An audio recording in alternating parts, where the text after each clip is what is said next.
Pemirsa, fluktuasi harga bahan pokok termasuk beras dikhawatirkan semakin berdampak pada konsumen dan dapat menyebabkan efek domino. Di tengah ketidakstabilan harga beras, pemerintah mengklaim harga beras sudah turun. Dampak kenaikan harga beras yang terjadi hampir setahun terakhir ini dirasakan semua sektor, termasuk UMKM seperti pelaku usaha warteg. Meski pemerintah mengklaim stok beras aman setelah dilakukan impor, namun harga beras belum kunjung stabil. Presiden pun turut angkat bicara perihal polemik harga beras yang tinggi. Presiden Jokowi meyakini harga beras sudah turun. Presiden mengaku setiap hari mendapatkan perkembangan data soal harga beras.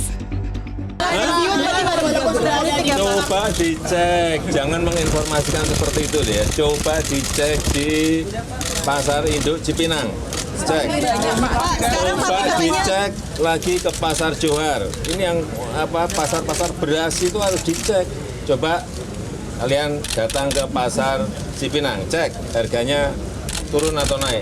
Cek di Pasar Johar, di Kerawang, naik atau tidak, turun atau tidak. Cek, sudah turun. Pak, tapi pantauannya masih 18.000. Karena harian itu saya cek.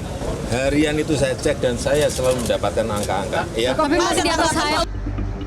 Ketua Pengurus Harian YLKI Tulus Abadi mengatakan fluktuasi harga bahan pokok termasuk beras akan berdampak langsung pada konsumen dan dapat menyebabkan efek domino. Nah, inilah yang dikhawatirkan bahwa kenaikan harga beras dan juga diikuti oleh bahan pokok lainnya, apalagi menjelang puasa Ramadan, itu kan akan berdampak efek domino yang bisa cukup serius. Jadi saya kira Presiden tidak cukup hanya mengatakan cek pasar Cipinang, cek pasar induk, harganya sudah turun, tapi ternyata di end user ya itu belum turun, karena konsumen kan tidak belanja di pasar induk, belanjanya kan di warung-warung ataupun di retailer yang lebih kecil ya. Ini yang kemudian ada faktor-faktor yang harus dinetralisir oleh pemerintah terkait dengan distribusinya, atau mungkin ada pihak-pihak yang mencoba mendistorsi pasar seperti penimbunan atau yang lainnya, sehingga kepada konsumen masih harga yang tinggi. Ini saya kira harus relevan apa yang dikatakan dengan kondisi di lapangan.